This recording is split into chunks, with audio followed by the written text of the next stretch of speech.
आज की सुबह बाकी सुबह जैसी नहीं थी। सुबह से ही बरसात हो रही थी। कभी रुकती, कभी चलने लगती। मानो ये कह रही हो कि आज मैं तुम्हें बाहर निकलने नहीं दूंगी। मैं भी अपने लैपटॉप पर एक कहानी लिखने की कोशिश कर रहा था, जाने कितनी देर से, लेकिन कामयाब नहीं हो पा रहा था। फिर तकरीबन 2 बजे बरसात रुकी होगी। मैंने खाना खाया और घड़ी की तरफ देखा तो 3 बज चुके थे। फिर दिल से ख्याल आया कि क्यों ना एक चाय पी जाए, थोड़ी सुस्ती मिटाई जाए। और इसके बाद मैं चाय बनाने के लिए जैसे ही उठा, दिल से फिर एक आवाज आई, गुरु चाय तो पियोगे, लेकिन वहां की जहां अपने पुराने दिनों में पिया करते थे, जो कि मेरे घर से 18 किलोमीटर दूर। खैर, दिल की बात है जनाब, कैसे मना करते।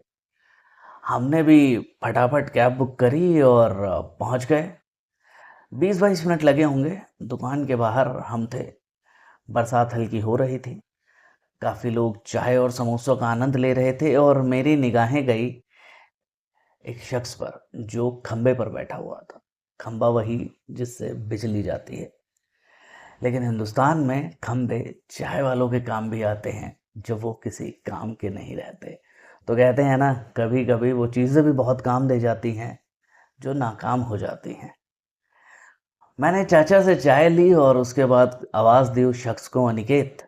उसने ऊपर देखा और कहा, अरे आरजे बाबू, गरीबों की बस्ती में कैसे। आरजे बाबू, ये वो नाम था जिससे सिर्फ मुझे अनिकेत बुलाया करता था। मुझे आज भी याद है, जिस रेडियो के लिए मैं रेडियो जॉकिंग किया करता था, लिखा करता था, वहाँ पर अनिकेत जो है डेवलपर था, क्योंकि उनकी एक आईटी कंपनी भी थी। हमारी दोस्ती कुछ वक्त में ही बड़ी गहरी हो गई। खैर, इससे पहले मैं आगे कुछ बात करता, कुछ बारिश की मोटी बूंदें मेरे ग्लास में गिरने लगी और अनिकेत ने कहा कि चचा सुनो, एक काम करो, 4 चाय और 4 समोसे फटाफट पैक कर दो। और मुझसे कहा कि आरजे बाबू, अगर मन हो तो गरीबों की बस्ती में भी चल लो। भला मैं कैसे मना कर देता। आज की ये चाय कुछ तो अलग करवाने वाली थी। कुछ ही दूरी पर अनिकेत का घर था। हम दोनों वहां पहुंच गए। अनिकेत फटाफट किचन में गया और एक ट्रे में समोसे और 2 कप में चाय रख कर ले आया। और मैंने जैसे ही ट्रे की तरफ देखा, कहने लगा, अरे आरजे बाबू, पता है आप चाय के दीवाने हैं, चाय से मोहब्बत है, लेकिन फिलहाल इतनी ही है, कम पड़ी तो हम बना देंगे। मेरी नजरें इधर उधर कुछ देख रही थी। अनिकेत ने कहा, जिसे आप ढूंढ रहे हैं, शालिनी, वो अब यहाँ